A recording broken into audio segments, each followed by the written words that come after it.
Chapter है part 5 गृहस्थ परिवार का आय व्यय का लेखा। आय व्यय का लेखा की जब बात होती है तो बात बजट की आती है और गृहिणी की भी। बच्चों, गृहिणी के बहुत से कार्य होते हैं घर में। घर के लगभग सभी कार्यों का संपादन गृहिणी के द्वारा ही किया जाता है। अब ऐसा आवश्यक नहीं है कि सारे कार्य गृहिणी स्वयं करती है, वो स्वयं करे या ना करे, लेकिन घर के सारे कार्यों को जो संपादन होता है, जो निर्देशन होता है, वो गृहिणी ही करती है। और आप सभी को पता है कि यदि घर में कोई काम बिगड़ता है तो भी गृहिणी का ही जो हाथ है वो माना जाता है कि आपकी वजह से ये काम बिगड़ा है। तो यानी कि और घर के लगभग सभी कार्यों को गृहिणी के संचालन में ही, उसके निर्देशन में ही पूरा होना होता है। यदि गृहिणी एक अच्छी गृहिणी है, उसे अपने घर के सभी कार्यों का सही तरीके से पता है और वो अपने कार्य को योजनापूर्ण तरीके से करती है, तो वो समय, श्रम और धन तीनों की ही बचत करती है और घर का जो माहौल होता है बच्चों, वो भी सौहार्दपूर्ण, शांतिपूर्ण बना रहता है। घर के सभी लोगों का जो मानसिक संतुलन है वो अच्छा होता है, उनका घर में मन लगता है। घर के सभी लोगों का जो आय व्यय है उसका लेखा जोखा का भी कार्य गृहिणी का ही होता है। बच्चों, इसके लिए आवश्यक है कि गृहिणी को अपने कार्यों के बारे में पता हो, यानी उसे अपने कार्य के विषय में पहले से ही चार पॉइंट्स को, 4 नियमों का पालन करना पड़ता है। सबसे पहले उसे योजना बनानी पड़ती है। योजना का अर्थ है कि किसी भी कार्य को करने से पूर्व आप उसको निर्धारण कर लीजिए कि आप उसको कब करेंगे, किस दिन करेंगे, और यदि आपको किसी की मदद चाहिए, आपको जिसकी मदद चाहिए आप उसको बता दें कि हम इस दिन इस काम को करेंगे और आपकी हमको मदद की ज़रूरत है। आप अकेले सारे कार्यों को, कोई भी व्यक्ति अकेला नहीं कर सकता। घर में इतने काम होते हैं कि कोई भी व्यक्ति अकेला नहीं कर सकता। तो आप काम को उस दिन करें जिस दिन आपके घर में लोग रहें, आपकी भी मदद हो जाएगी, कार्य बँट जाएंगे और आपके कार्य शीघ्रता से और अच्छे हो जाएंगे। क्यों? क्योंकि जब आप सारे काम आप ही करेंगी तो आप हर काम में परफेक्ट आप नहीं कर सकती हैं आप सारे कार्यों को।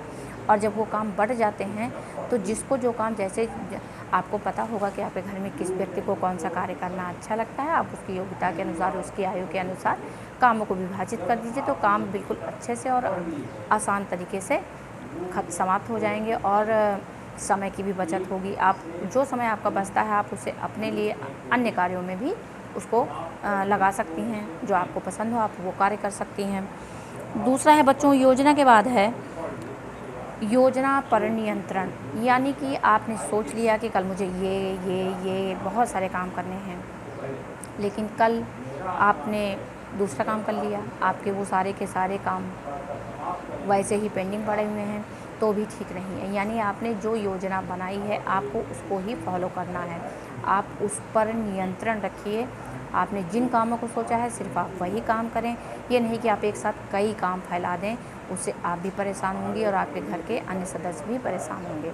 तो यानी कि आपने जो योजना बनाई है आप पूरी कोशिश करें कि आप उसे ही फॉलो करें। अगला है मूल्यांकन। यानी कि आपने जो भी काम किए, मान लीजिए आपने कोई भी काम किया, ऐसा नहीं है कि कोई काम किसी भी व्यक्ति से हर बार परफेक्ट होता है।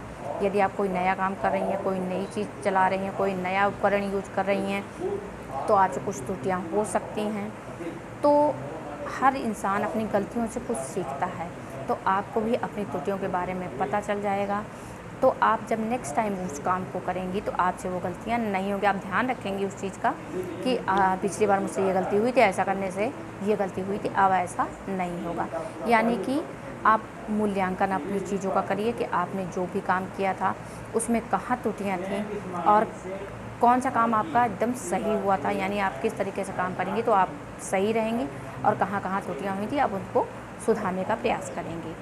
और अगला है बच्चों निर्णय, यानी अब आपको निर्णय लेना है कि आपके कौन से काम सही हुए थे और कौन से कहाँ त्रुटियाँ हुई थी, आपको उन्हें सही करना है। यानी कि कोई भी कार्य करने से पूर्व आपको ये 4 चीज़ों का पालन करना होगा, 4 नियमों का पालन करना होगा। और अगला है बच्चों, इन चारों चीज़ों को फॉलो करने के लिए आपको घर के सभी कार्यों की जानकारी होनी चाहिए। आपके घर में कौन कौन से कार्य हैं, किस दिन आप कौन सा कार्य करती हैं, क्योंकि आपको पता है कि प्रतिदिन घर की चादरें नहीं धुली जा सकती, रसोई घर की सफाई नहीं की जा सकती, या भंडार गृह की सफाई नहीं की जा सकती। उसके लिए आपको पता होना चाहिए कि आप महीने में, हफ्ते में, 10 दिन में, 15 दिन में, आप कितने दिन में क्या काम करेंगी।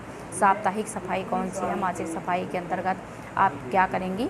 यानी कि आपको आपके घर के लोगों के बारे में, घर के सदस्यों के बारे में, घर की आवश्यकताओं के बारे में आपको पता होना चाहिए। तभी आप इन चारों नियमों का पालन अच्छी प्रकार से कर पाएंगे। बच्चों, आज के लिए बस इतना ही। नेक्स्ट वीडियो में आपको आगे बताऊंगी। Thank you.